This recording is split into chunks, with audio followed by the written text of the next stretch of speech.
Allez, début des chroniques du 28. Continue, continue.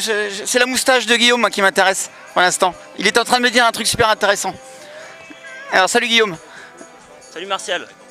Ouais, donc on parlait de ta moustache. Hier, j'ai mis une photo sur Facebook et tu es en train de me dire que c'était finalement quelque chose d'assez sérieux. C'est un mouvement. Me dis pas que c'est gay. Non, un mouvement. Vas-y, raconte-moi. C'est pas un mouvement gay ni un mouvement porno d'ailleurs, comme beaucoup l'ont souligné. Non, pas moi, hein, pas moi. Non, pas toi, non.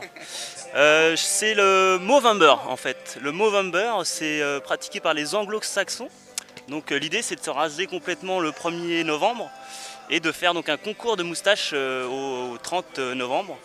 Donc, tout ça, c'est pour récolter des fonds pour les maladies masculines, a priori. Bon, moi, je récolte pas de fonds, mais on m'a expliqué le principe et ni une ni deux, j'ai dit, un peu pour ressembler à mon idole JP aussi, mais surtout pour rigoler. Donc voilà, le mois de novembre, c'est la moustache.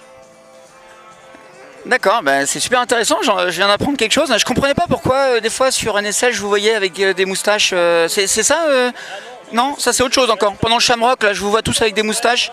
C'est encore autre chose. Non, je connais le Movember que depuis quelques mois. Donc tu vois, voilà, le mois de novembre, ce sera la moustache maintenant. Bon, t'as quelque chose à dire à tes fans? Parce que je crois savoir que t'as des fans, hein. On a vu ça à la télé. Hein, t'as quelqu'un qui ne vit que pour toi, je crois.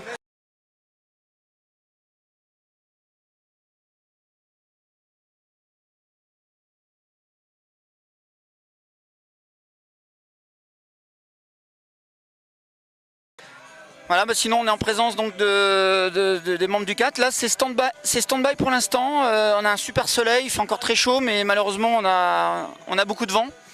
Et même si au sol ça paraît sautable, ils nous ont confirmé que là-haut il y avait 40 nœuds, 45 nœuds, je sais pas, donc c'était vraiment dangereux pour faire sauter les gens. Voilà, donc pour l'instant stand-by. Moi, je vais vous faire visiter un petit peu la vie sur la DZ pendant le stand-by. Donc là, on a les membres de l'équipe de France à 4 et donc à 8. Il y a quelque chose à dire? Hier, tu m'as envoyé lamentablement balader, alors que les gens sont très intéressés par tout ce que tu dis, Manu. En fait, ils font timides. Vas-y, dis-le, Manu. Dis bonjour à ta maman. Tu serais mieux sans tes cheveux, là, tu ressembles à rien, là, avec ta tête de... Rase-toi le crâne, bordel. Ah, je change de sujet, je voulais avoir un sujet. Damien, il est... Voilà. J'y penserai, j'y penserai. Non, mais de toute façon, t'as pas le choix, ouais. Tu rases la... Bon, on rentrera dans ces considérations capillaires un peu plus tard. Voilà. Bienvenue à Cathy. Bonjour Martial, ça va? J'avais promis que je ferais un petit reportage sur les gens de l'ombre, notamment les rebouteux. Je vous ai appelé les rebouteux, bon, il n'y a rien de négatif, mais... Non, c'est pas négatif, hein. Non, c'est pas négatif, on est des gourous, en fait. Voilà, on s'occupe d'eux. Mais en fait, ils vont tous super bien, ils sont super forts et ils vont tout écraser. Dis-moi quel est le plus hypochondriaque de la série. Je suis sûr que Manu, par exemple, ça m'a l'air d'être le genre... un hypochondriaque, alors c'est un mot en plusieurs syllabes, forcément ça doit pas être dans ton... C'est trop compliqué pour toi. C'est les gens qui s'inventent des maladies. Ah bah non, ça c'est le secret du soin. Donc, ouais, dans les compètes, il y a toujours quelqu'un qui se dit, qui commence à se plaindre parce que voilà, la pression monte et souvent ça révèle des petits mots, des mots MAUX imaginaires, non, j'imagine. surtout quand ils n'arrivent pas à mettre les mots MOTS dessus, qu'ils ont des petits mots MAUX. Voilà, mais je te dirai pas qui. Ah mais je cherchais pas à savoir qui c'est, c'était juste pour restreindre. Donc ouais, ton travail est sérieux quand même, il faut soigner des petites tendinites j'imagine, des petites foulures, des petites entorses même. On soigne déjà tout ce qui n'a pas pu être pris en charge sur cette saison longue pour ceux qui n'ont pas pu vraiment régler tous les problèmes, plus 2-3 petites choses en début de compétition, de façon à ce qu'ils soient au mieux à partir de demain. Voilà, et qu'on n'ait plus rien à faire une fois que c'est parti. Et vous soignez a posteriori ou vous faites du préventif? On fait les deux, pour que ce soit des vraies bêtes de course. D'accord, bon derrière ça joue, est-ce que vous soignez aussi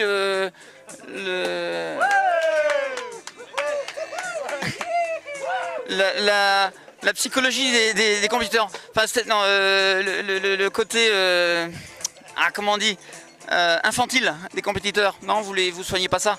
Non, ça je crois que ça fait partie de la détente en fait par rapport à la pression qui arrive.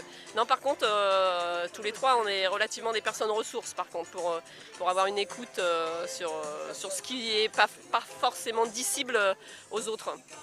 Tu me montres l'endroit où vous opérez? Alors on opère au fond du local entre les chaussettes, les parachutes et... Ah oui. Voilà, aujourd'hui c'est relativement calme Hey. parce que pour l'instant il y a une petite pause. Christian Lubé, en présence. Ça va? Salut Martial, ça va bien, merci. Ouais. Bon, est-ce que tout le monde connaît Christian? L'entraîneur national PA Voltige, voilà. C'est ça? Voilà. Recordman du monde en 81. Oui, effectivement, parce que j'ai retrouvé un vieux homme volant, effectivement, où on vous voit. Ouais, d'accord. Et ça ressemblait à ça? Ouais, c'était non, pas du tout. Vraiment pas. En fait, le pays n'a que 41 ans, hein, donc ouais. Le verre a gagné sous le désert. C'est vrai? Ouais. C'est super, magnifique. Bon.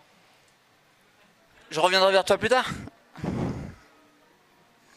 Voilà, donc en fait, au milieu des parachutes, des chaussettes et des chaussures, parce que la délégation française est très nombreuse, donc on est bien obligé de se tasser un petit peu. On s'est fait un petit coin, avec un petit rideau pour la confidentialité du soin, et on a la climatisation, hein, comme partout à Dubaï. C'est ce que j'ai montré déjà dans une première chronique, effectivement, c'est un super confort. Hein. Quand on a vraiment besoin de s'occuper de plusieurs, on pousse ça là et on utilise en plus. Et puis voilà, là il y a un petit espace où, qui, pour l'instant, tu te fais soigner? on profite pour se mettre au calme d'être dans cet endroit. C'est l'endroit le plus confortable de la tente française, donc on n'a pas besoin. C'est là où il y a la meilleure connexion, peut-être, non? Pas forcément, mais c'est confort. Puis au cas où elle aurait envie tout d'un coup de me faire un massage, paf, je suis là quoi. Super. Voilà, aujourd'hui c'est plutôt calme parce que c'est le break et puis en fait on a vu beaucoup de gens les deux premiers jours là qui sont venus. Donc on souffle un peu et puis on va faire le point. Puis comme ça saute pas beaucoup, il y a le temps quoi, je crois. Hein. C'est exactement ça, on met à profit ce temps-là pour régler les dernières petites choses. Voilà. Ok, merci. À plus tard, merci. À plus tard.